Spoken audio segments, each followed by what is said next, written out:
Awesome. Thank you so much for being here, everyone. Really appreciate the in-person crew showing up. We have a big rally going on downtown for Mahmoud Khalil, and so we do appreciate those of you who came through. We definitely appreciate. I see some copies of Black Reconstruction here, and so I'm incredibly glad to see people digging in. This is, I don't know, the 15th or 20th time I've read the book. And so, I appreciate you all digging through it, even if it's for the first time, and also knowing that if you don't get through it all this time, we will continue with it. And so, you know, it's a continuing sort of ongoing practice that we've got when it comes to this book. As always, we'll start this week 6 on chapter 6, looking backward. But I think a little bit about where we came to last week with our discussion of the chapter, "The Coming of the Lord." As we discussed the coming of the Lord, the phrase "the coming of the Lord" for Du Bois meant freedom. It meant emancipation, but we also saw that this answer to what the coming of the Lord means only for us raised in some ways even bigger questions about what freedom meant, and specifically for Du Bois, what freedom meant for the freed, right? Which is something that we discussed. We talked about the ways in which Lincoln issued the Emancipation Proclamation under a great deal of pressure. So January 1st, 1863. And specifically pressure to win the war on a material level. In other words, the need for Black soldiers in particular, and the need to sort of head off any possibility that European countries would recognize the Confederacy and aid the Southern war effort. We also talked about the ways in which white workers played a kind of very paradoxical role in essentially propelling history toward the Black soldier, to put it in a way, because of draft riots, because of resistance to wanting to fight this war. In a way, white workers actually played a role in encouraging the turn to the Black soldier as the resolution of this war and this contradiction. And we discussed at length, again, we turned to Hegel's master-slave dialectic, this sort of central understanding of the way that struggle and conflict and combat even plays a role in the generation and development of individual and collective self-consciousness. And we saw the way that this played out in Du Bois's account, right? Specifically in this question of not only the transformation of the outcome and the meaning of the war on a surface level, the way that Black soldiers, in other words, won the war, the way that they made it into a war against slavery, right? As Du Bois puts it, victory meant the Black soldier and the Black soldier meant freedom, right? But that there's something even deeper going on below the surface on what you could understand as, if you want to put it in technical terms, the ontological level of being, meaning roughly what we mean by the way racism operates to disqualify certain people from being fully kind of human, right? So the Black soldier, as we saw in a tragic sense for Du Bois, he says, tragic though it may be, only murder makes men, right? It was the fact that Black soldiers stood up, fought back, killed white men, fought for their freedom, that began to shift and transform the understanding of even many white Northerners that, maybe these people are our equals, right? We talked about how that resonates with contemporary struggles, right? How that resonates with the ways that public opinion shifts after mass rebellions like we saw in Minneapolis, the way that that shift is important and crucial, but also kind of temporary, right? It's not a permanent feature of a rollback of white supremacy, but it does set the stage for, for further struggle. And we also return to this question of what does freedom mean for the freed by talking about these very fraught and complicated passages that Du Bois has toward the end of the chapter on the coming of the Lord, where he's describing the coming of the Lord and freedom and emancipation for many, as he puts it, unlettered, uneducated, poor, formerly enslaved Black people in these kind of ecstatic and apocalyptic terms, right? He said, this was the coming of the Lord. It was a religious, spiritual experience. And we left with this question, which for me, again, is still an unanswered question of how did Du Bois understand that, right? Was he embracing that? Was he upholding it as a different form of consciousness, a different way of accessing reality? Was he slightly critical in his own kind of rationalism and his rational distance from that experience of kind of religious ecstasy that freedom, was received as? Or was it somewhere in between? So these are really important understandings, and they get back to this question of meaning for Du Bois, right? The way that meaning can transform through struggle, and the way that it was above all formerly enslaved people who set that transformation of meaning into motion. That sets the stage for the immediate post-emancipation moment. And specifically, we had spoken of the way that Du Bois frames and tees up this chapter as being a chapter about labor, right? It's the first of two chapters, looking backward and then looking forward, about different ways to manage the labor question. And specifically in this chapter, backward-looking ways of managing and governing labor in the post-emancipation moment. And in the next chapter, forward-looking ways. We're going to see and we're going to emphasize the fact that those forward-looking ways are not all positive, right? It's not an unambiguously good thing to say looking forward, because there were different sort of contending visions for what that forward-looking future should look like. So now we're talking about free labor. We're talking about what happens right after the Civil War, right after emancipation, and what happens with the labor force that has suddenly been freed, right? And it's a fundamental question. Racial slavery, as we've discussed, was not an eternal institution. We've seen the way that it was a relatively new institution, particularly in the specific form that it developed in the US in the aftermath of Bacon's Rebellion in the 1670s, after which the racial binary becomes reinforced and slavery becomes about race in a fundamental way, and in a way that excludes white labor in the South entirely. This doesn't mean, this emphasis on labor doesn't mean that somehow race is unimportant, right? Or white supremacy is unimportant, but that it's literally the most important tool in the arsenal of the slave owners for disciplining labor in the US South. And spoiler alert, white supremacy is not finished disciplining labor, right, at this point of emancipation. So we turn, as we often turn, to the chapter summary at the beginning of looking backward. And what do we see? It's a very short chapter summary, actually, compared to some other ones. He says, how the planters, again, he begins with how, because his dynamic understanding, dialectical understanding, is how do we explain these questions. How the planters, having lost the war for slavery, sought to begin again where they left off in 1860, merely substituting for the individual ownership of slaves a new state serfdom of black folk. So there's something new and something not new happening, right? We're talking about the substitution of institutions, the substitution of frameworks. That's where we're beginning. The South fought tooth and nail to prevent, as Du Bois puts it, the disaster of a free labor class, white or black, and he emphasizes that white or black. And they were so thoroughly destroyed that the foundation of the system was shattered. He begins with the young Southern fanatic, John Wilkes Booth, who murdered Lincoln.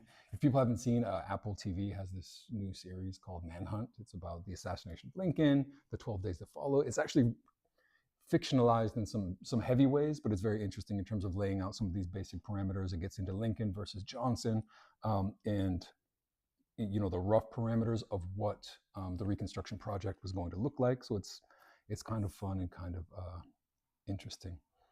The South had risked war to protect this system of labor and to expand it into a triumphant empire.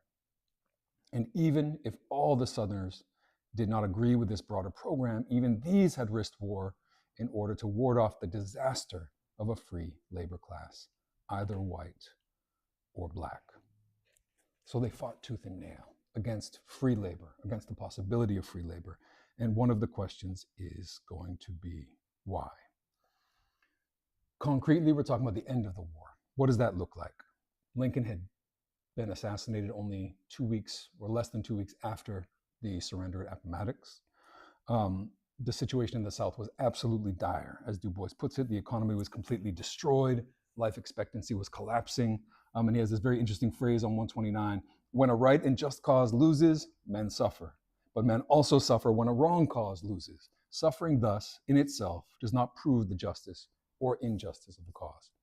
People suffer in war. That's not to indict or to uphold the cause, but that is the reality of what is happening in that context. For many, nothing changed, right?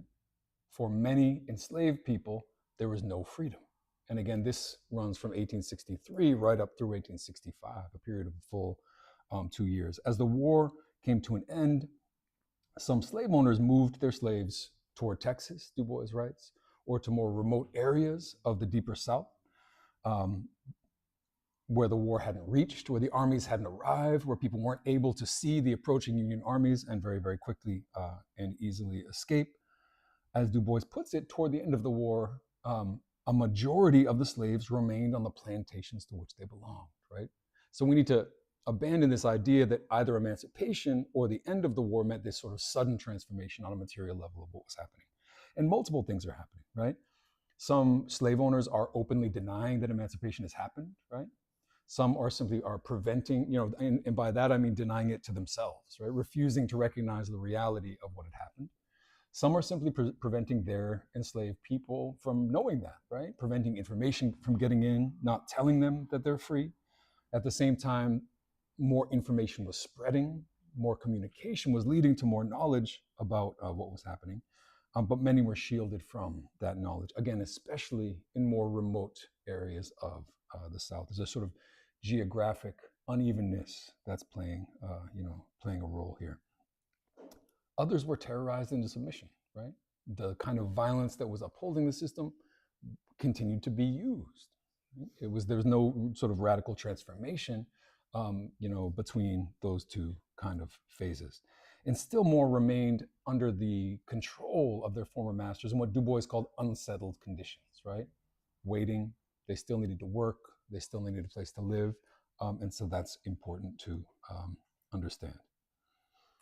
As Du Bois emphasizes, never before, as he puts it, have the victims of a system shown so much sympathy for their former oppressors. And if you remember, he had already mentioned this in the previous chapter when he talks about the lack of revenge shown by those who walked off the plantations of the general strike. He he spoke of Black human nature. He said, like, this is not in human nature, or at least not in Black human nature, right? To seek violence, to seek retribution. And there's arguably here a very interesting and generalized rule that C.L.R. James describes in these terms. This is from the Black Jacobins, which I'm always sort of like referring to. As James puts it, the cruelties of property and privilege are always more ferocious than the revenges of poverty and oppression.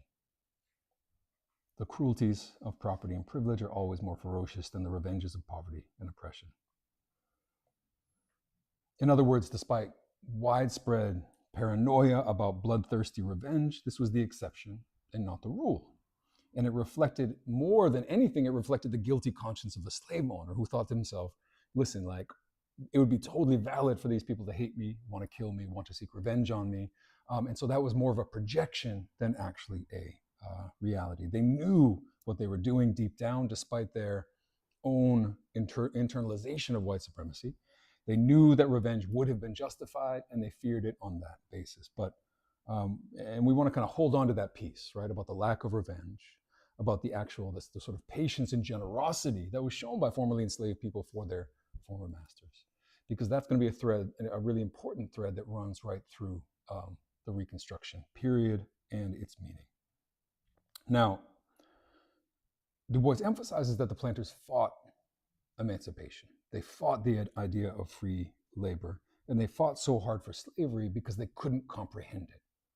They couldn't comprehend the possibility of a free Black laboring class, right? And that's a very minimal thing to comprehend, right? It's not a radical thing. It's a capitalist thing, right? Free labor, able to sell your labor, but to different kind of owners. Even that was difficult, of course, for the planters to understand. And the question is why. First and foremost, Du Bois says they couldn't comprehend or understand that free labor could be profitable, right? That they could make enough money. Remember that they're sort of caught in this profit squeeze of the Southern economy at this point, where they're being squeezed by northern demand, by the fact that the broader capitalist system is what's setting the price of cotton. They're needing to try to apply more labor to more land in an attempt to catch up, in an attempt to sort of return that profit to where it needs to be. And so they're trying to find a way out of this profitability trap, either by working their slaves harder or by moving westward, right? The move westward is blocked, and that's part of the crisis that leads to the that leads to the war. And so there's a reality to this profitability trap that the planters are in, but it's also a misunderstanding again for Du Bois. If you remember him saying that the planters were so backwards in their mindset that they couldn't adapt, right? They couldn't keep up. He said there was a pathway out of this that would have looked like embracing something more like wage labor and capitalism, but that was a very difficult thing for them to even understand, right? And again, the attempt to do that had its own consequences, which is that it raises the question of what to do with white labor. And it raises the question that was resolved by in the aftermath of Bacon's rebellion, which is the question of how to prevent joint resistance by labor, white and black, right? How to keep those working classes divided and how to prevent them coming together. Even if black labor were possible and could be profitable, the planters, according to Du Bois, couldn't understand and couldn't comprehend the possibility of black people being their peers, being free citizens, being their neighbors, being involved in their sort of broader society. And they feared that this would mean the downfall of civilization. Now, this fundamental inability, I mean, this all seems to make sense, right? It tracks with how we understand the planter so far, but it leads to what Du Bois understands to be a fundamental contradiction that we need to bear in mind, because again, it will be important. He calls this a singular schism. We're down toward the bottom of page 130, and it's a schism between poor whites and planters. The poor whites, and this is his description of the context and the situation of poor whites after the war. This is actually in the middle of page 130. The poor whites, on the other hand, were absolutely at sea. And recall that they had been at sea. They weren't part of this system, except insofar as they were being sort of barely incorporated into upholding it as a way to keep them sort of complacent. And by I mean outside of it, they weren't productive labor. They weren't used by the system, which relied instead on enslaved black labor. The poor whites were absolutely at sea. The Negro was to become apparently their fellow laborer. But were the whites to be bound to the black laborer by economic condition and destiny, or rather to the white planter by community of blood? Again, they aspired to being planters, first and foremost, right?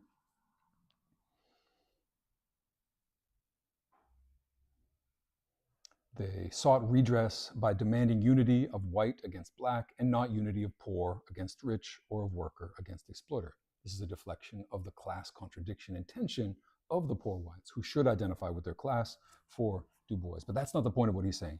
This brought a singular schism in the South. The white worker endeavored to keep the Negro at work for his own profit on terms that amounted to slavery and which were hardly distinguishable from it. The planter wants a continuation of slavery under another name. That is not what the poor whites want, right? This was the plain voice of the slave codes. On the other hand, the only conceivable ambition of a poor white was to become a planter. Meantime, the poor white did not want the Negro to be put to profitable work. He wanted the Negro between the feet of the white worker. Right here had lain the seed of the trouble before the war. All the regular and profitable jobs went to Negroes, and the poor whites were excluded. It seemed immaterial. It seemed after the war immaterial to the poor white that profit came from exploitation of black labor continued to go to the planter. He regarded the process as the exploitation of black folk by white, not of labor by capital. When then he faced the possibility of being himself compelled to compete with a Negro wage worker, while both were the hirelings of a white planter, his whole soul revolted. He turned therefore from war service to guerrilla warfare, particularly against Negroes. He joined eagerly secret organizations like the Ku Klux Klan, which fed his vanity by making him a co-worker with the white planter and gave him a chance to maintain his race superiority. Now there's a lot going on here, but the fundamental piece, because there's like a dynamic story, right, for what the poor white wants, right? They want to become a planter, but they're not. And in the meantime that they're not able to become a planter, they want to displace black labor. And that's the contradiction. Right? The white planter wants black labor to stay and remain the foundation of the Southern agricultural economy.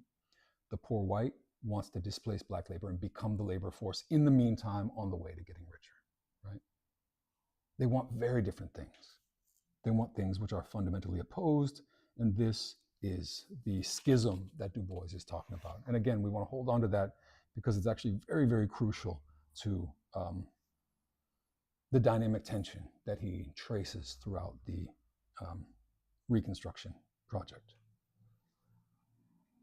The interests of these two sectors are directly opposed. The planter wanted to reproduce the system, and poor whites did not. The planter's vision, as we'll get to at the end of this session, is expressed in the black codes, which reproduce the slave codes.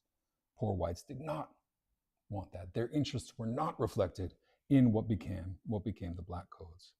They did, however, fall for and want to be incorporated into a cross-class white alliance of some kind, right? Which we've understood and framed under the category of the wages of whiteness and the kind of policing system that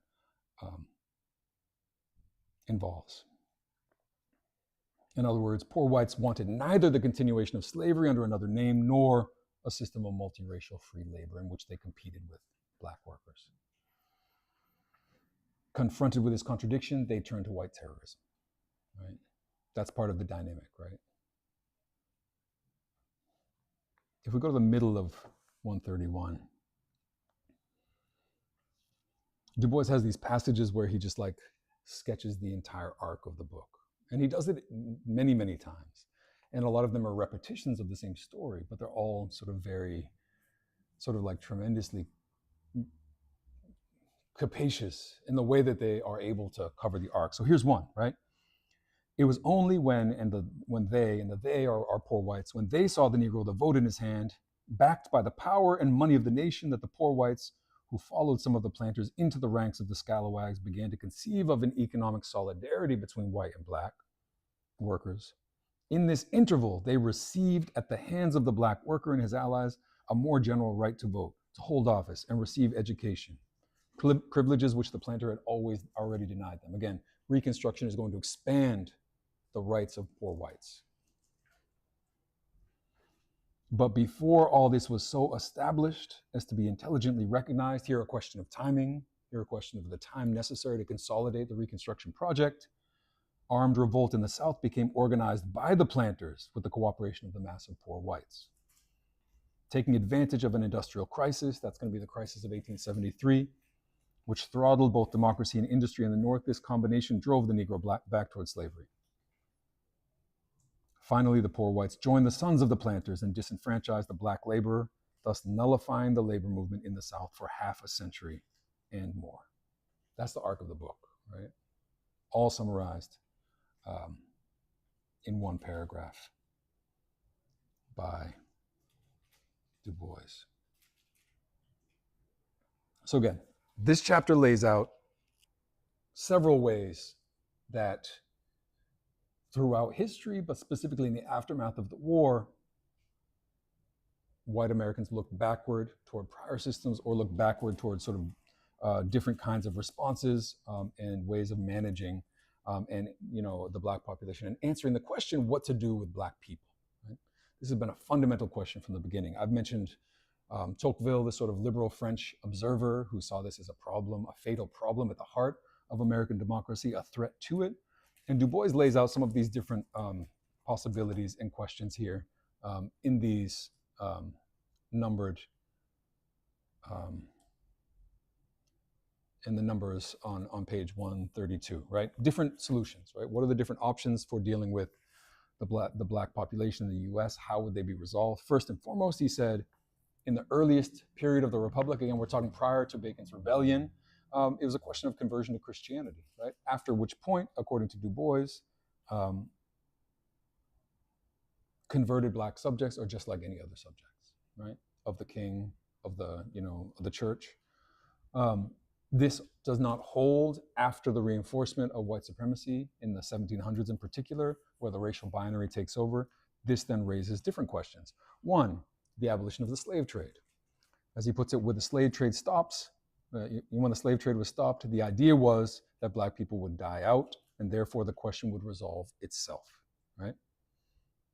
Of course, this is not true. These are sort of like answers that Du Bois is offering that are from the past. And then he arrives at two that are more contemporary, and these are the ones that he's going to emphasize in this chapter. Number three, if they do not die out, and if gradually by emancipation and the economic failure of slavery they became free, they must be systematically deported out of the country, back to Africa or elsewhere. Now pay attention here, right? He says, this represented the attitude of liberal America.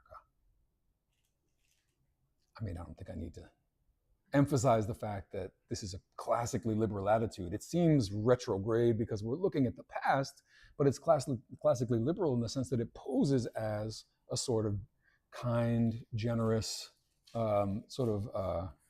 even-handed response to what is assumed by everyone to be a problem. Not the system of slavery, but the presence of Black people, right, is a problem. Du Bois very famously writes, what does it mean to be a problem? Here you've got two different responses to the problem. A response by liberals, send them somewhere else, and a response then by more reactionary forces. Number four, Negroes were destined to be perpetual slaves in a new economy which recognized a caste of slave workers. So you've got deportation and permanent caste, right? Permanent caste inequality. These are the two ways of looking backward that Du Bois is going to really consider in this chapter fundamentally. First and foremost, he talks about deportation and colonization. I just want to urge us to sort of pause for a second and just like sit with the fact that these are the terms, right? Deportation, colonization. This is not a coincidence. The terms that we use today to talk about migrants, particularly from Latin America, are terms that were developed on a socio-economic, but also on a legal terrain to deal with the question of Black Americans, right? The categories of deportation, the categories of colonization were derived in many ways in conversation with these questions, right? And that means a few things, I think, to us. One is that these are not different questions, right? And we've already said this before in the past. We've talked about the ways that, the languages used to criminalize migrants today, right? The arguments used about economic contradictions, about them driving down and impacting, the wages of white workers, how that's a lie, but also that the same exact thing was raised in the past by with regard to enslaved people. Even Lincoln himself is going to help us debunk that question later on. Du Bois emphasizes and describes the deportation movement as being contradictory, right, from the very beginning. He says the colonization movement had always been divided between, on the one hand, a philanthropic wing, and on the other hand, a sort of more, I don't know, describe it more openly, white supremacist wing, right? The philanthropic wing was like framed around the idea of facilitating the voluntary emigration of Black Americans to Liberia. This was Liberia, and the sort of colonization of Liberia and Africa was a product of this. But also the colonization movement was influenced by the fact that, and the idea that in this sort of fourth option, this permanent caste slavery piece, that the presence of free Black people is a contradiction, right? So on the one hand, everyone can freely emigrate if they want and we'll help them. On the other hand, free Black people are a contradiction. We need to get rid of them in particular. That way we can continue to maintain the system, right? So this is the tension and this is the contradiction, and it leads to many powerful contradictions, right? For people that maybe know this history, Marcus Garvey quite famously and infamously was in conversations with the Klan, right? Because they had a sort of joint understanding that they both supported the emigration of Black people, right? Like this is the kind of contradiction that is built into the emigration and deportation movement. And on the ground in Liberia, of course, there are deep contradictions, right? Of an actual settler colony of Black Americans who are arriving and displacing, indigenous African people in the process. So it's very, very, very interesting. Deportation is key in this chapter because this is what Lincoln upheld. Lincoln was a supporter of deportation, really, very much right up to the end. If you go to page like 147, it's very interesting because it shows the way that Lincoln was talking about deportation until, I mean, not even, there are different stages of what Du Bois is showing, but he's quoting Lincoln right up to a couple of weeks before the preliminary Emancipation Proclamation, where he says, "Your race," and this is a speech, this is a conversation with Black representatives, where he says, "Your race suffers very greatly, many of them, by living among us, while ours suffers from your presence." That's fucking wild to say. First of all, he's sitting there and saying that to sort of these sort of representatives of the Black community. Ours suffers from your presence. In a word, we suffer on each side. So he's seeing this sort of fundamental, problem, right? Again, which again, the problem is the presence of Black people, right? The problem is not the system of slavery. This is around the time of emancipation. He describes the two communities, white and Black, as being separated by a wall of fire, then absolutely sort of like incommensurable kind of situations. He's pessimistic about the possibility of any kind of peaceful coexistence. And he's still up to, again, right up to the time of the Emancipation Proclamation, he is sort of supporting voluntary, or sort of appropriations, in other words, funding to support voluntary immigration, right? To try to set up a system in which people can choose to leave and help thereby to resolve the question.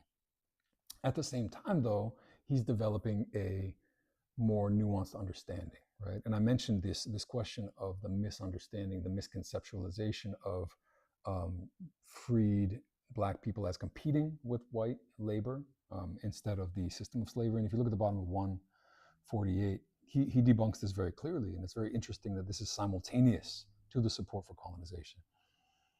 It is insisted that their presence would injure and displace white labor more by being free than by remaining slaves.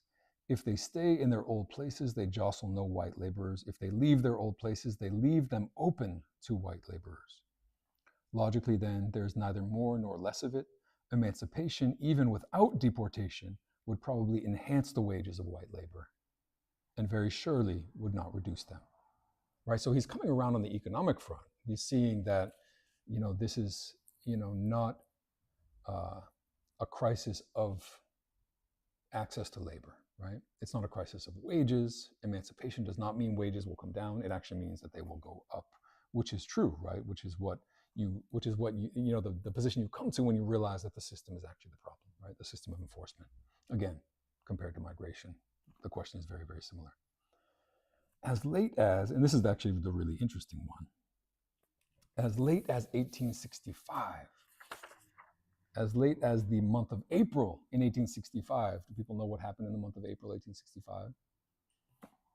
The war ended and Lincoln was assassinated. In other words, like the very, very end, Lincoln is turning to Butler, General Butler, and saying, listen, is there a way that we can deport all Black Americans? Is there a way that we can create colonies in Panama, in South America, that can hold all Black Americans?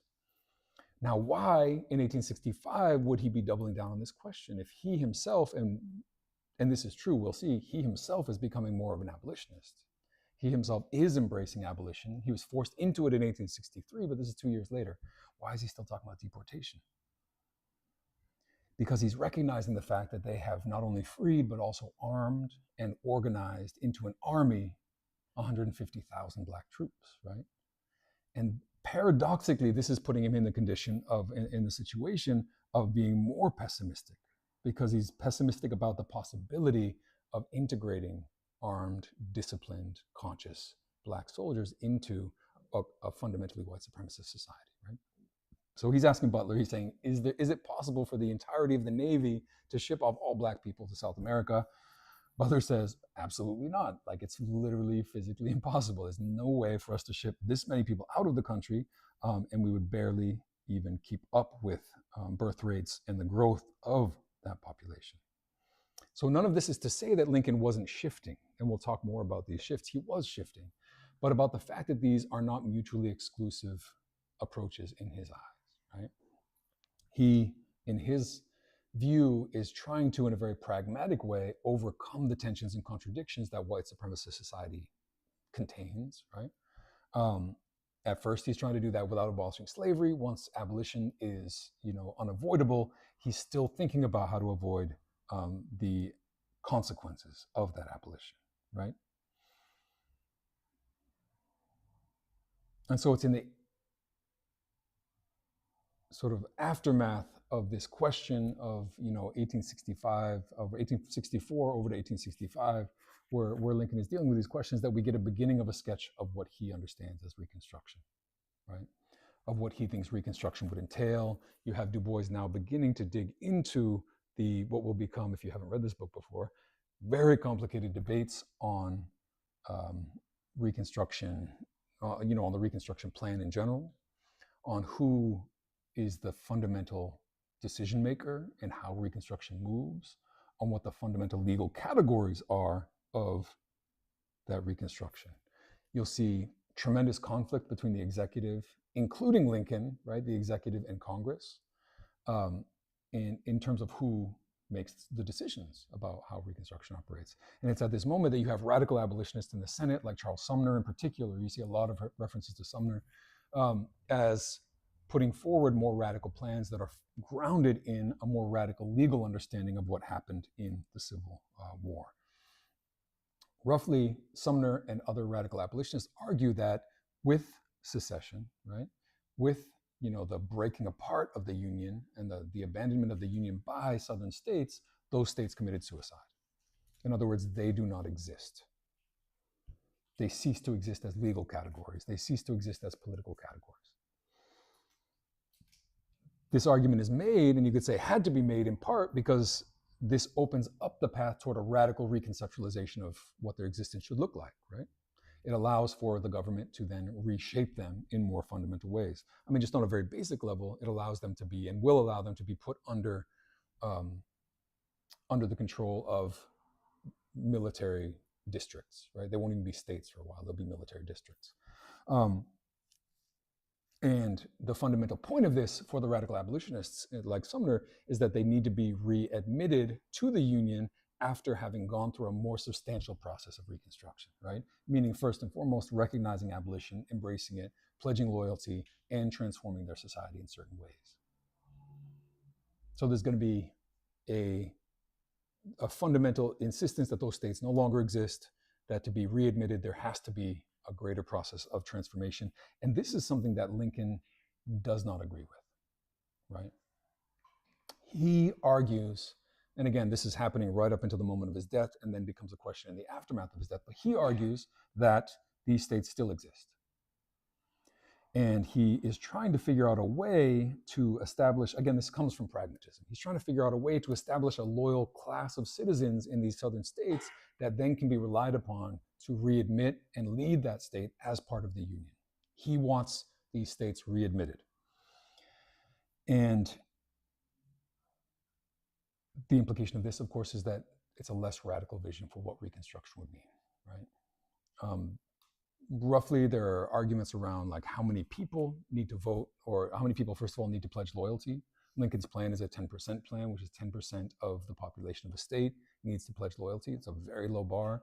The Wade-Davis bill, which is put forward by Congress at this point as a more radical vision, is demanding majority. Right, a majority of the population needs to pledge loyalty. When Congress puts this forward, Lincoln pocket vetoes it. He doesn't sign it. He refuses to sign it. And part of what's motivating him is that he is worried that the existing states that had already sort of pledged loyalty, had already reelected their state houses and state representatives, again, doing so with no black votes, right? We're not even near that point yet, that they could be readmitted. And Lincoln doesn't want to sacrifice the loyalty of these people when he could incorporate them into the Union. In other words, the question is, he wants to get them in quicker. He doesn't want to lose that ability to sort of reconstitute the Union, and he's willing to be more pragmatic about what that means. This comes up, or the tension comes up fundamentally in places like Louisiana, where he spends a lot of time in this chapter, Du Bois, talking about the tensions in Louisiana. Why Louisiana? Because it had such a large free black population historically. It had had a huge free black population prior to the reinforcement and the doubling down on racialized slavery, right? There's a lot of particular history that's built into this that will come out in the chapter that discusses Reconstruction in Louisiana. But this is where one of the tensions comes, right? And one of the questions and one of the initial pushes for Black suffrage comes in Louisiana. Du Bois says Lincoln couldn't have resolved Reconstruction on his own. He sort of lays out his Reconstruction plan right up to the moment of the assassination, because essentially, which direction Lincoln was looking, forward or backward, doesn't matter because he's dead, right, at this point. He does, though, say at the end of our next chapter, and we'll return to this, that Lincoln began by looking backward and then turned to face forward, right? Part of the arc for Lincoln over the couple of years before his death is that he does begin to embrace what Du Bois calls a more adamant understanding of what real freedom means and what would be required to uphold it. So Lincoln is turning his face forward toward the future. He is embracing emancipation. I mean, he's embracing equality. He was forced to embrace emancipation, but once he does, this is something that he begins to internalize. He begins to become a defender of Black freedom. He begins to look at Black soldiers and Black Americans in general as having been the most loyal defenders, right? He's got this really interesting passage where he's sending this letter to I think it's the governor of Louisiana, right? And he's beginning to suggest letting Black people vote, right?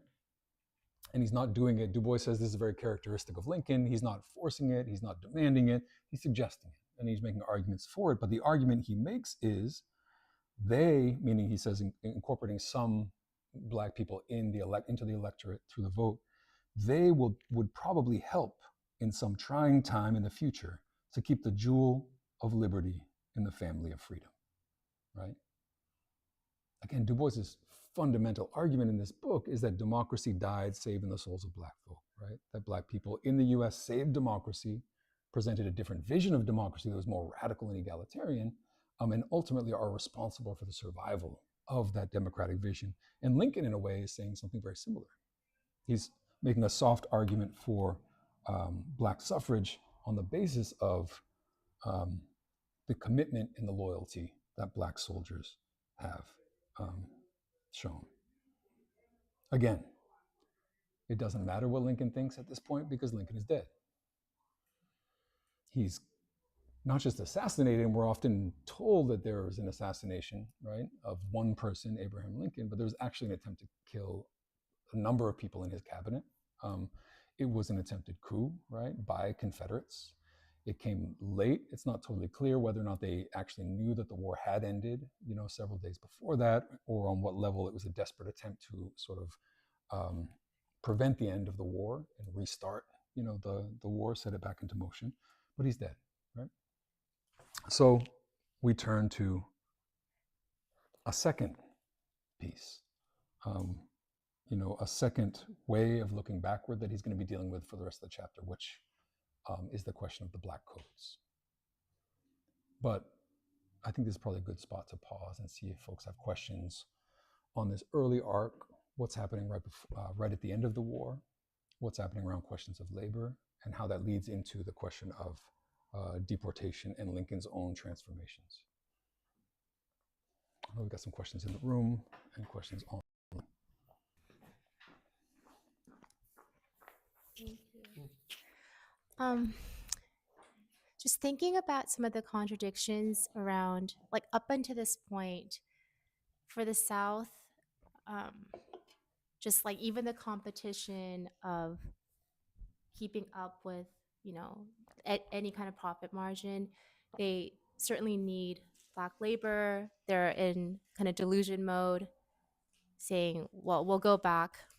This can't last, or just denying the reality. And at the same time, there's this like focus on exploitation of the problem or colonization as an answer.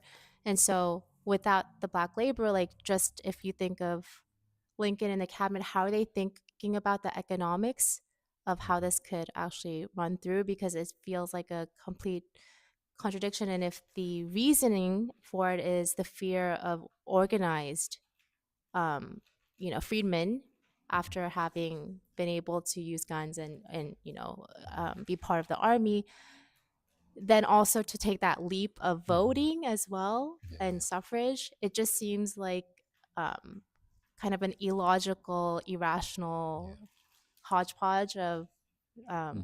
of decisions, and his Yeah. obsession with um, the colonizing of other lands to export this. Like, is it Hmm. because he felt this could then be a colony that is operated and the economics could still work in a way that the That's a good labor question. is Yeah. just moved offshore? Hmm. Sorry, that was really long. No, no, it's a good question. There's a few pieces here. I think one is like the economic status of the system. Again,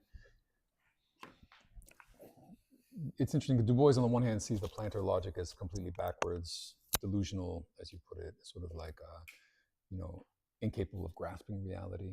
But there were economic contradictions, right? And it's this sort of conspiracy of like consciousness and material reality to sort of that paints the planter into this blind alley.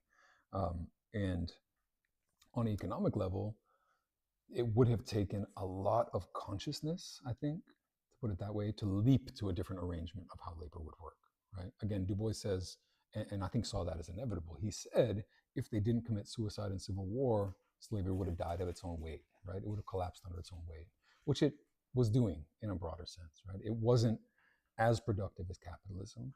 It wasn't able to extract labor power in a kind of as sort of rational a way as wage labor was doing in other parts of the world. And yet there were also other pieces that, again, it's one thing to say a smart Southern planter would have converted to wage labor, but converting to wage labor raises the question of white labor, raises the question of white supremacy, and whether or not it's capable of dividing the labor force. And so it does have other contradictions that are built in. On the piece about colonization, though, this was not about this being a U.S. colony, right? This was about getting rid of people, right? And again, it was framed as a sort of like charity, charitable cause, which is like, here, we're going to get you this land, we're going to negotiate with other countries or powers to make this space available, and then you're not going to be Americans anymore, right? That was the idea. So it wasn't what we understand as colonialism in the sense of remote rule and the extraction of resources. It was, yeah, again, more akin to the phrasing of deportation, right? We're getting rid of you, we're trying to eliminate a problem. At the very least, that's what it was for Lincoln, for sure. So yeah, and it doesn't. So it's not meant to resolve an economic contradiction. It's meant to resolve a political contradiction. Yeah, yeah. A question that I have is Mm-hmm. how do we square um, what Du Bois is talking about in this chapter with um, modern day Zionism today? Mm-hmm. The similarities, the differences. Yeah. Is it like a one-to-one equivalent? What Du Bois is talking about with Zionism, there's a lot to say, right? Because you've got different parameters, right? You've got the parameter of um, at least two important ones, right? One is the settler colonial parameter, right? Which is that Zionism is a settler colonial project. Um, it seeks to do different and contradictory things. And here's where I think the question is super interesting, right? I often was under the impression, and this is the impression that it seeks to give, right? Under the impression that labor Zionism was this sort of progressive force, right? A sort of progressive alternative. You've got kibbutzism, you've got like this sort of creation of these sort of socialist communes. But the foundation of labor Zionism is to build a country that doesn't require Arab labor at all, right? It's a genocidal eliminationist logic, right? In some ways, even more than what Du Bois would understand as race caste, which would imply a permanent status of racialized Arab labor that does the work, whereas sort of Israeli citizens don't. These are very different visions, right? But they're built into this in contradictory ways, and so I think that's an important piece to understand. Um, and to think about. But the second one that's very, very interesting, there's so much that we could say about this, but the second one that's super interesting is the fact that when you look at the project of building um, Israeli identity, it looks very similar to the project of building the white cross-class alliance in the US. And there are great thinkers like Noel Ignatieff, who's a great, comrade who died just a few years ago, had written very good analyses of this project. And what is so interesting is the way that it very similarly is premised on the incorporation of oppressed people, right? In this case, Mizrahi Jews who are Arabs, right? And very often would be understood as Arabs, who are poor, who are dispossessed themselves, and yet who are forcibly conscripted into this Israeli identity, right? The category of Mizrahi Jew is invented to say, because it means Eastern, right? Like it's invented to say these are not Arabs, these are Jews, these are Israelis. But to say that, they had to eliminate this category of Iraqi Jews, of Moroccan Jews, of Egyptian Jews, right? So the idea is, well, we create this category that uproots those long histories, which are also ethnic histories, which are also cultural histories, and incorporates them into the project of whiteness, right? This is what happens to Irish workers who arrive in the US. This is what happens to Italian workers who arrive in the US, is that they have to be dispossessed of that heritage in a certain sense to be incorporated in this project. And I think that's a really important piece, is that the parallels in the building of Israeli identity and the building of white identity in the US are very, very powerful. Yeah. What else? Mm-hmm. Mm-hmm. So tiny. I had sort of maybe two like historical context questions. Mm-hmm. So there's a point I have to look at the page where um, I think it's a white Southerner who's like saying, like, well, like look at what's happening, all these British protectorates in the West Indies or in the Caribbean. Mm-hmm. I'm like, what? What is happening? I don't know. I'm like, what is happening there? Mm-hmm. Like, was there? I guess I just don't have like a super strong Caribbean history in my mind around this time, where I'm like, because it's my understanding that a lot of these nations were under the crown but had gone through some sort of freedom process. Um, yeah, I feel like I just lack the context of like why was that used as an example of like, well, we don't want to be like these bozos in Britain who, freed their slaves and now everything is bad. Or I just had some confusion about that. And then the other historical, like maybe context question was, I mean, how much were, and it made me think about the like the mention of like black people being um like kind or understanding to, or like sympathetic maybe is the right word. How much was there conversation about like the reign of terror during the French Revolution and even like the 1848 like uprisings? Like was there sort of like a cross Atlantic conversation about like what type of retribution was necessary? Because it kind of sounds like from what Sumner and like Thaddeus Stevens are putting forward as like how to, you know, simultaneously punish but ultimately reintegrate the South or the Confederacy into the United States. So you mean reign of terror in the sense of like on the side of the people who want to break the back of the Confederacy as well, right? But also fear, yeah, yeah, yeah. We gotta get, I don't know, like, Yeah, yeah. because like only so many Confederates were, Mhm. hanged or whatever, sort of like what the death penalty type of punishment followed. Yeah. Yeah, no, that's a really great question. On the first, I don't have a lot to offer because I'm not exactly sure what the reference. I mean, whether it's an economic argument, which it possibly was. I'm sure it's an argument as well that's steeped in sort of racial prejudices about like, well, look, like people have to coexist in the British West Indies, right? Or the governance has to operate. Again, the context is so different, though, right? It's a context in which there are far fewer white people, and the population is vast majority black, which is not the case in the U.S. South. That doesn't prevent particularly planters from drawing conclusions and comparisons to to the British West Indies, but also to Haiti, right? As the permanent reference point, and that's where like the reference point to the Reign of Terror is very interesting, because and that's why I wasn't sure at first if you were talking about or asking about the fear of a reign of terror versus the need for one, right? And what's they're both of these pieces are very real because right, think of the chain of events, which is like 1789 French Revolution, that's simultaneous to the Haitian Revolution, right? That culminates in what's perceived to be a massacre of the whites in the early stages of the early part of the 1800s, which is followed by which first of all provokes a massive amount of fear in the U.S., right, among slave owners in particular, which is seen as connected to then a series of revolts in the South up to and including Nat Turner's revolt in 1831. So all of this is happening, right?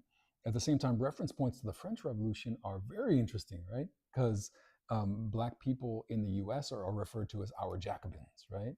The people that are threatening us, the people that would overthrow the entirety of our system, again, even by people who are not committed to slavery at this point, that see them as a radically subversive sector. And I think that's very, very important to understand. And then on the flip side, yeah, like the comparisons are very, very real, because radical abolitionists, not only abolitionists, but radical Reconstructionists, right, understand that this is a moment for, we don't have to call it retribution, but for radical action that breaks the back of this planter class. Yeah, yeah. And the debates emerge mostly around the process of disqualifying them from public office, right? Saying they cannot be elected, right? And this is what's happening immediately after Lincoln's death, is the question of, well, if everyone's allowed to run for elections, then these people are just going to be elected, right? They will be the representatives. The Senate will be full of Confederates, right? And so it comes through disqualification, and it comes through the question of economically breaking their back by redistributing their land. The radical voices of abolition, on the one hand, see and understand, as Du Bois describes it, that this is a constitutional crisis. As he puts it in this chapter, there is no constitutional path out of this. There has to be a constituent path, which is to say, a moment in which people on a democratic level say, listen, we're done with this system, we're moving beyond it, right? And that means moving beyond the institutions, right? It means amending the Constitution. It means understanding that, and you're going to see the back and forth between Congress and the executive, where Congress is going to be like, Andrew Johnson is going to veto Reconstruction Acts, and Congress is going to say, well, we're going to pass it over your veto, and then he'll veto it again, and they'll pass it over it's going back and forth. Where Congress imposes a Reconstruction plan that involves generals being made military dictators of different regions of the South, and Johnson says, well, fine, then I'm going to fire this general and replace him with someone else. And so Congress has to pass a whole law that says you can't just fire people without cause, right? So this is the kind of, it's a constitutional crisis, right? And that's why we have to take very, very seriously the question of dictatorship. Reconstruction was a dictatorship. Again, I'm really kind of getting ahead of us a little bit here, but these are the fundamental parameters of what's happening. And it's crucial for right now because we are in a moment of constitutional crisis as well, right? And it's not as simple as saying the executive is overreaching, we need to have the balance reconstituted between the separation of powers. This is a moment where the separation of powers doesn't work, right? It's a failure of the system. But again, it's not that it's a failure, it's that any institution, when confronting a totally new context, will need to give way, right? And again, it's always a question of dismantling, overthrowing, abolishing institutions, and reproducing new ones. So I think these are great, great questions. We've got one from the chat. One from the chat? Okay. According to Du Bois, what is the main reason for the poor whites continue to aspire to the planter class? How does this differ from the idea of the poor whites as a buffer class? As a what? Buffer class? I don't think it differs, and I don't think it contradicts that, because the buffering role is really the same role, right? Which is that, like, you are convinced that you can become a planter ultimately, or become rich, or become a capitalist in the same way. That's very, very unlikely. The odds are stacked against you, and yet you believing that incorporates you into the system in a certain kind of way, right? The Wages of Whiteness is clever in the sense that it uses not only economic incentives, but also racial ones. It uses not only economic payoffs, but racial payoffs, right? The payoff being a feeling of superiority and feeling better than others. And so that's what performs the role, right? And that's what performs a buffer role, in the sense that when the system, when there's any kind of resistance from enslaved people, the question is, if you can get poor whites onto your side, then they will stabilize the system, right? As to what the incentive is, again, that, right? The lie of material advancement, right? The lie that you could be part of the planter class or on the same level as the planter class. And that's tied to then the feeling of superiority, right? Again, we know it's a complicated arrangement, but we know that it works, right? Again, for Du Bois, it can be defeated, but it works very effectively in the ways that it works, and it works, of course, right up to the present.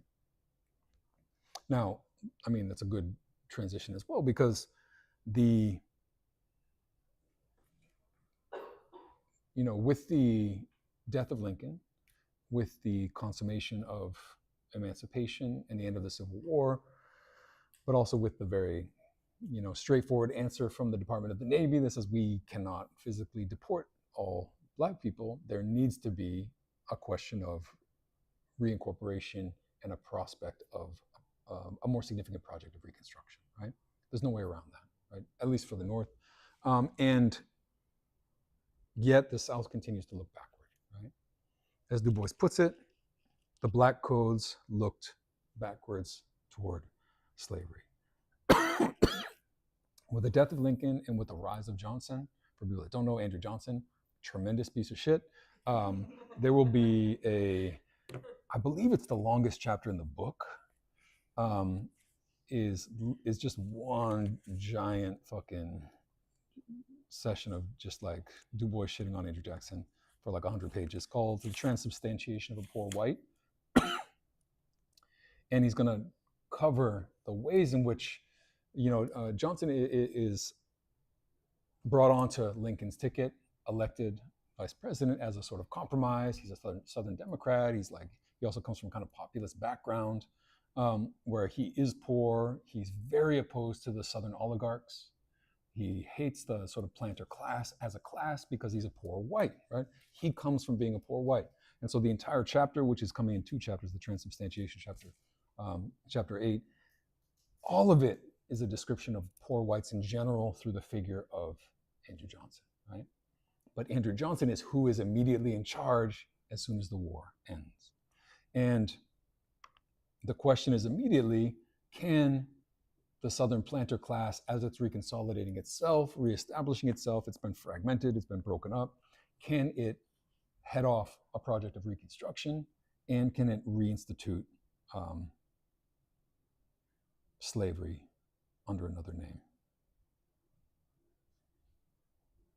The Black codes for Du Bois were the perfect crystallization of the mindset of the planter class. This was what the planter class logic led to, right? Again, not the poor whites, but the planters. The permanent existence of a caste system. If you go to page 166,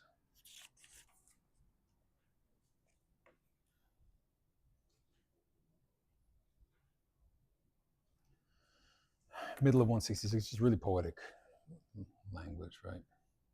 Here was a land of poignant beauty, streaked with hate and blood and shame, where God was worshipped wildly, where human beings were bought and sold, and where even in the 20th century, men are burned alive. The situation here in 1865 was fatal, and fatal because of the attitude of men's minds, rather than because of material loss and disorganization. Again, consciousness over material reality on a certain level, but the two always intertwined. The human mind, its will and emotions congealed to one set pattern, until here were people who knew they knew one thing above all others, just as certainly as they knew that the sun rose and set, and that was that a Negro would not work without compulsion and that slavery was his natural condition. Further down, this the vast majority of Southerners were forced to believe as firmly in 1865 as they did in 1860. The whole proof of what the South proposed to do to the emancipated Negro, unless restrained by the nation, was shown in the Black codes passed after Johnson's accession, but represented the logical results of attitudes of mind existing when Lincoln still lived. So very quickly, what happens, right? The Southern planters express their mindset and their outlook in laws, right? The war is over. They either through the legislatures that they continue to have or new so-called loyal legislatures that they're beginning to develop very, very quickly to try to get reincorporated, are passing laws known as black codes, which reiterate almost word for word, as Du Bois puts it, the so-called slave codes, right? Replacing the word slave with the word black. Southern whites still had what he called an ingrained feeling that the blacks at large belonged to the whites at large. And this shift from slave codes to black codes is premised on one very important distinction, which is, as he puts it, he is considered the slave of society, right? It's a collectivization of the master-slave relationship, right? No longer are you owned in this view by an individual, but legislation creates a collective compulsion, which then, again, controls labor, controls formerly enslaved people, and enforces all of these things on a collective level that's de-individualized in a certain kind of way. So there's a very important shift that Du Bois is identifying, but it's still, as he puts it, slavery by another name, and in a very, very fundamental way. He talks about the way that courts play a role in this. Courts become a purely racialized institution. There's one system of justice for black and one system of justice for white. Again, you can see very clearly here the fact that we're talking about the reincorporation of a new institution to do the work of the prior institution, right? Because formerly enslaved people didn't have access to legal rights. They couldn't testify in court. Now they could testify in court. So what do you have? An entirely different court system that is fundamentally racialized that prevents that testimony from being valid, right? You have former Confederate vigilantes becoming regulators, right? Becoming this sort of semi-officialized form of policing black people. As Du Bois puts it, the original codes, this is on 167, favored by the Southern legislatures were an astonishing affront to emancipation and dealt with vagrancy, apprenticeship, labor contracts, migration, civil and legal rights. In all cases, there was a plain and indisputable attempt on the part of Southern states to make Negro slaves in everything but name. Yes, as he puts it, they had family relations. Yes, as he puts it, they were no longer real estate. Yet in the face of this, the black codes were deliberately designed to take advantage of every misfortune of the Negro. Negroes were liable to a slave trade under the guise of vagrancy and apprenticeship laws. And we'll talk about those in a second. To make the best labor contracts, Negroes must leave the old plantations and seek better terms. In other words, they're free laborers, right? But if caught wandering in search of work and thus unemployed and without a home, this was vagrancy. So you could be convicted of vagrancy if you're looking for the kind of work that a free laborer would look for. And the victim could be whipped and sold into slavery. In the turmoil of war, children were separated from parents or parents unable to support them properly. These children could be sold into slavery and, quote, the former owner of said minors shall have the preference. This is apprenticeship laws, right?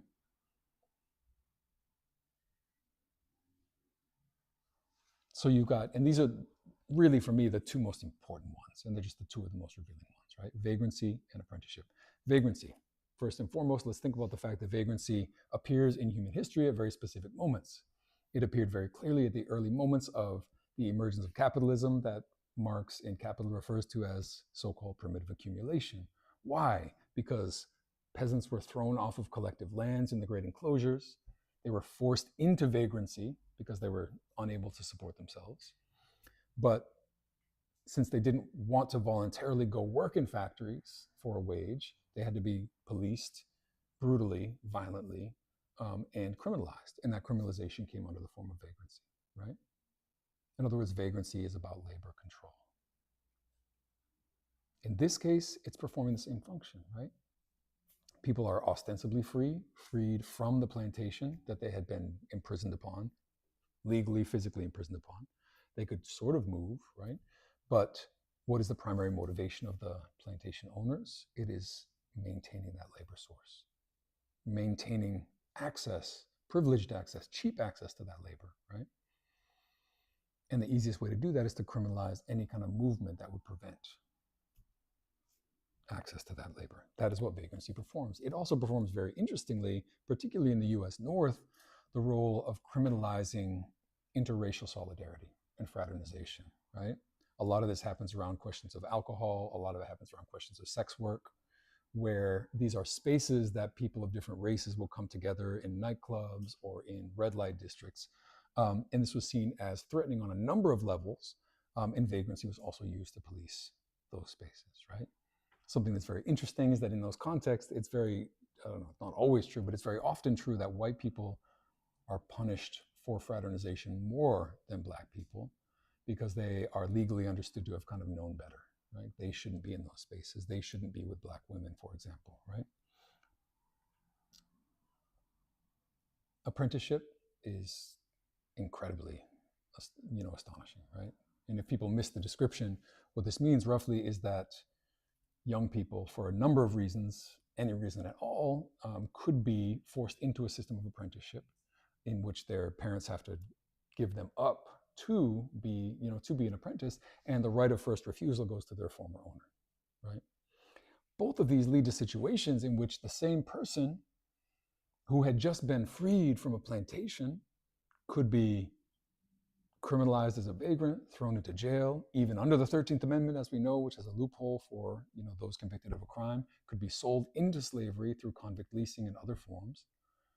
And children who are born of people who had been formerly enslaved can be sold essentially back into slavery with their own previous owners, right?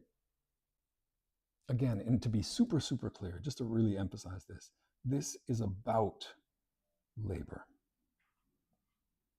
It wasn't simply about racism, right? Which for Du Bois is not an eternal and immutable force.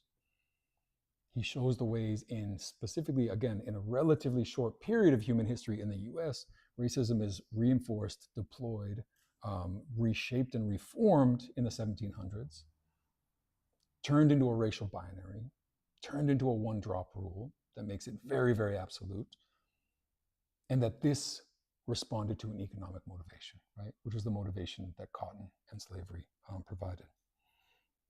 And so this shifting constellation that is white supremacy, while it gains a great deal of autonomy, right? There are moments where white supremacy operates outside of and against the motivations of capital, right? But we need to emphasize and understand the fact that in the aftermath of the war, what people wanted fundamentally was labor, right? They wanted, and I say people, right? The planter class wanted a continuation of caste as a system of maintaining labor. That needs to be understood, right? On top of that, white supremacy has a whole range of effects, right? We've seen the fact that it plays a role in incorporating poor whites into that power structure. Again, poor whites who fundamentally don't believe in the maintenance of this caste system.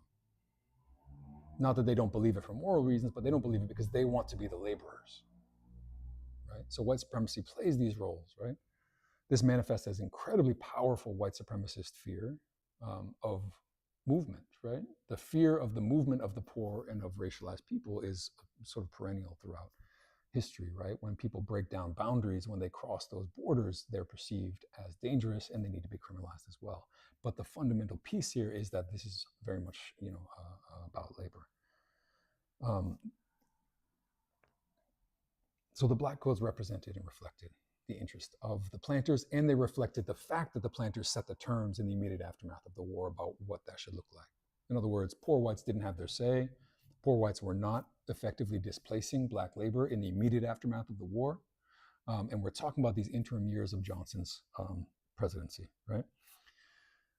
Prior to the instantiation of a real Reconstruction project. In the next chapters, the very next chapter looking forward, we're going to look at two different visions for the future.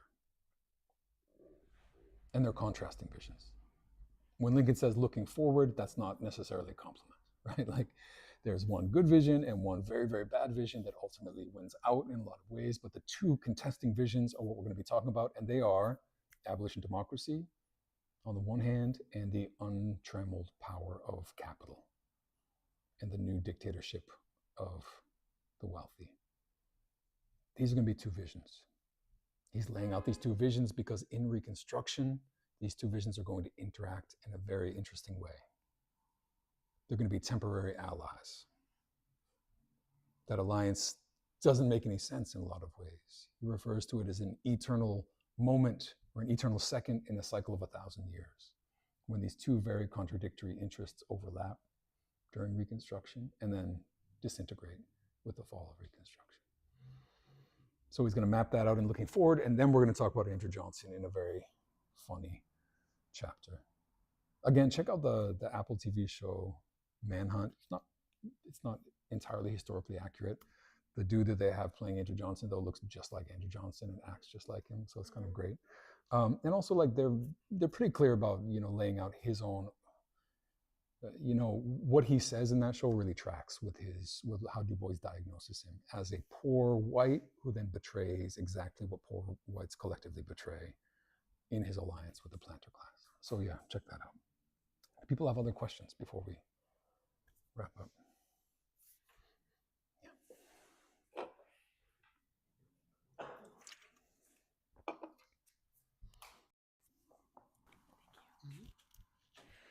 I hope this makes sense. I think I'm trying to understand, like, so the way that we, I think, often hear about and like learn about the current state of the criminal legal system and like, you know, mass incarceration being something that like is rooted in, you know, like private prisons and the desire to like extract labor from incarcerated, predominantly Black and brown men, like, and women. And I guess I'm trying to understand, like, learning about the Black codes, like how does that connect to the kind of, I don't know if it's correct to say false, but like that understanding of like the reason for mass incarceration is like, you know, the kind of understanding that it's only for the extraction of labor and like, you know, accumulation, instead of like, you know, maybe a blend of like white supremacy and like the logic of, you know, Black people, you know, throughout history, like in the eyes of the states, like deserve to be subjugated. I guess I'm trying to understand, like, how does like the way that Du Bois talks about the Black codes in the book relate to that, like maybe incomplete understanding of like why mass incarceration is the way it is, and how do we connect it to a more like holistic understanding of like why things are so fucked up, and like there's so much that is like cruel to be, it seems like cruel to us to be cruel, not to like actually extract labor, or, you know, does that make sense as a question? Yeah. No, it does. No, it's a great question, and it's a question that, like, I think is really well directed at this chapter, right? Because I think you're right that what you see in this exact moment, even before the system consolidates, right? Even before, as Du Bois puts it, out of the chaos, the South generates a vision of looking backward, right? Even before that, you're seeing dynamics that contradict that story that we're told, right, about mass incarceration, right? First and foremost, right, and this is why I think it fits really well with this chapter, is that the emphasis on private prisons neglects the fact that Du Bois is talking about 150 years ago, a transition to being slaves of society, right? Mediated through the state.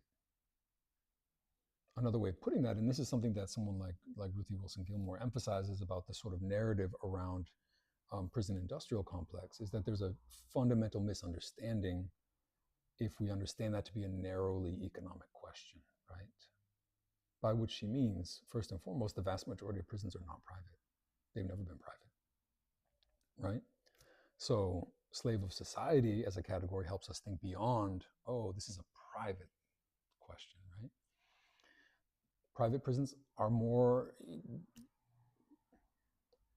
like openly galling and frustrating and like scandalous, right? But there is such a small minority of what is actually happening, right? Even if we're focused on prison labor is happening in public institutions, right? And it is premised, of course, on the hyper extraction of large amounts of surplus value from people's labor, right? The minimization of the wage, of course, we know prisoners make almost nothing. The maximization of the profit that can be extracted. It's extracted again on the other side in terms of phone calls, in terms of commissary, where people have to pay even more that we would have to pay, right? So yes, on the economic level, that's happening. The vast majority of inmates are not doing prison labor, right? So what else is happening, right? And we get to the point where we begin to understand the fact that these institutions are always about both labor, or not labor, both economics, so broader category than labor, right? And white supremacy. That both of those things have a lot of autonomy, and the way they interplay with each other is very complicated, right? Again, so part of what Ruthie Wilson Gilmore will then show is that it's not just about labor. Like, the search for labor is not what explains mass incarceration. The search for labor definitely doesn't explain where prisons are built, right? That doesn't mean it's not economic, because she says, look at it's an economic reconstruction plan for white, poor areas of the country using resources extracted through taxation to fund prisons, right? That creates a logic, that creates a constituency that then can also extract labor, but that's not the motivation for it. And on top of all of that, you've got the question of,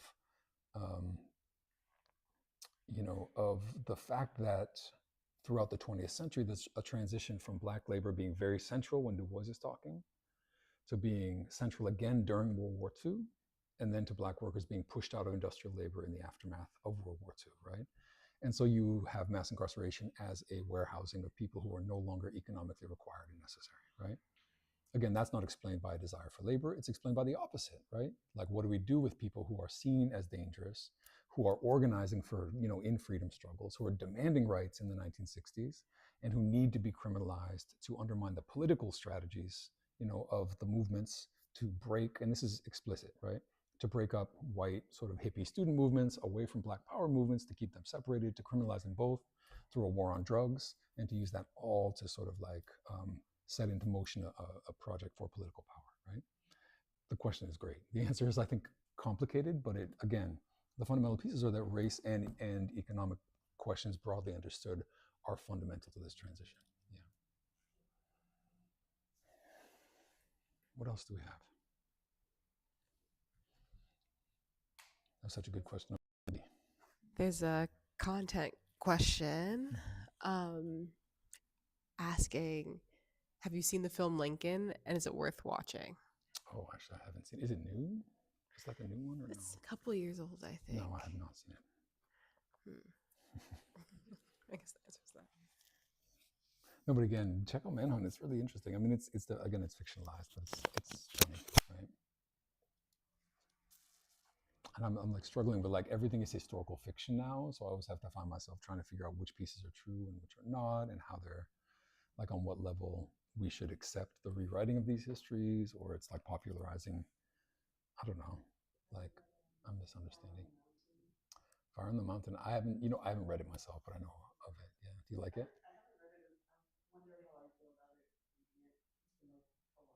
Mm-hmm. Mm-hmm. Yeah, folks should definitely check out Fire on the Mountain. Yeah. What else are people thinking? Again, this is part of a pair of transitional chapters, and we're going to be really getting into, and you'll need some patience, right, with the congressional debates. But, again, pay attention to constitutional crisis. Pay attention to what happens in moments where the institutions don't offer an answer. And that's going to be fundamental. Did we have another one over there? No. Yeah, go ahead. Thank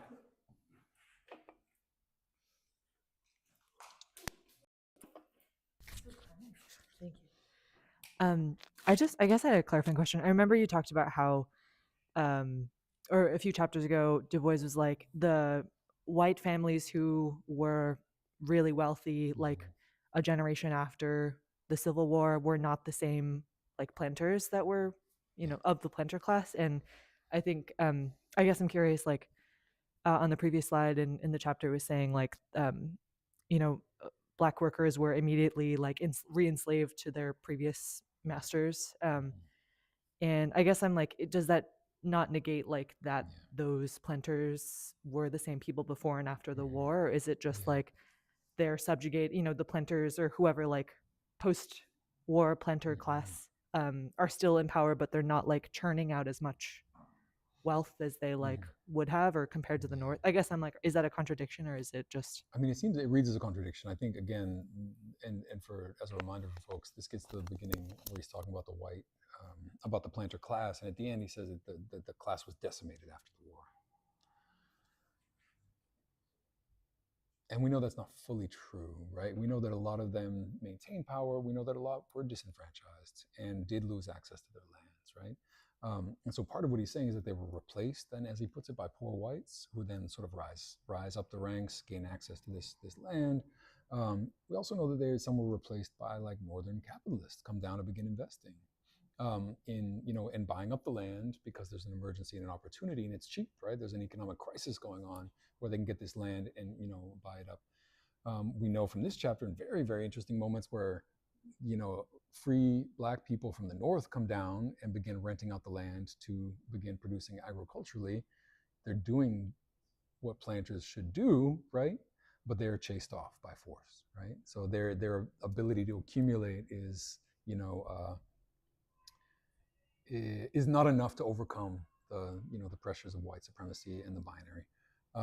So we've got a lot of transitions happening, right? And I think the only good answer is going to be that a lot of those planters maintain power and control, but there's a lot of sort of like moving up and down between the ranks, right? And some are fully, destroyed, and some are replaced by those who are bringing lots of capital from the north.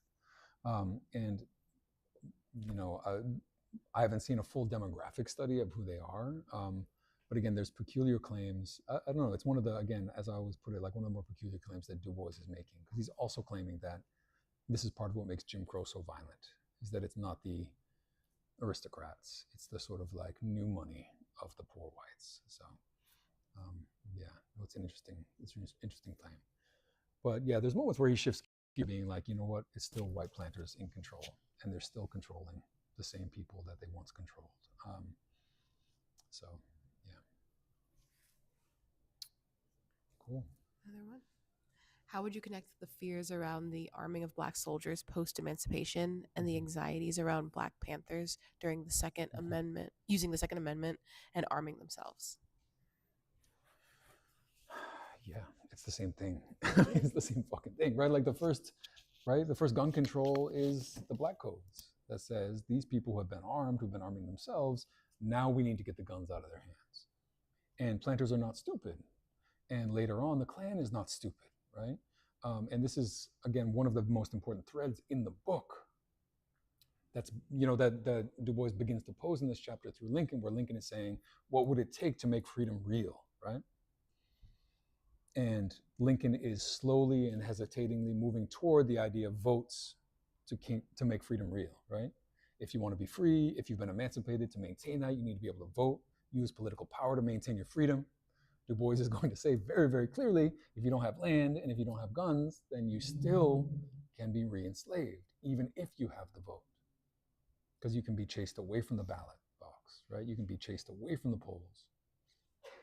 And so disenfranchisement goes hand in hand with disarmament, right? The Black codes disarm formerly enslaved people who had access to weapons.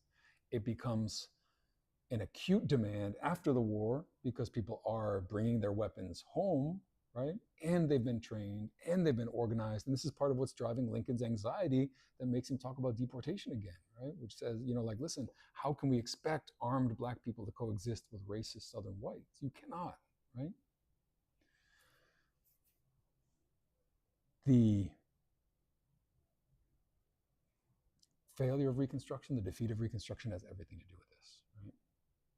The moment that marks, in some ways, the turning point and the downfall of Reconstruction on a military level is the massacre at Colfax, Louisiana in 1873, which is a targeting of Black militia members, right? White supremacists knew that they had to get rid of armed Black self-defense movements because they knew that was the force that was going to uphold freedom, right? And we need to trace that throughout the trajectory of armed self-defense struggles, right? Including the Black Panther Party, but also including the Deacons for Defense, also including Robert F. Williams in North Carolina, who is, engaging in establishing gun clubs in the 1950s to resist, white supremacist violence. And there's a through line on all these, and there's a through line on the white supremacist response, which is to turn to disarming, right? Reagan, quite famously, a gun rights person, is one of the people that oversees the changing of gun laws in California because the Black Panthers brought shotguns to the state house. Right? The NRA, quite famously, does not defend the right of Black and brown people to harm themselves. Right? And so, again, it's about the Second Amendment, sort of. It's actually fundamentally about white supremacy and about the fact that Black people in particular and poor people in general are not supposed to be armed, right? And are not supposed to have access to those rights that are promised. So, but yes, the thread is a direct one. So that's a great question. Cool. I think we have one more question in the room really quickly, and then we should maybe wrap. Thank you all so much for the questions today.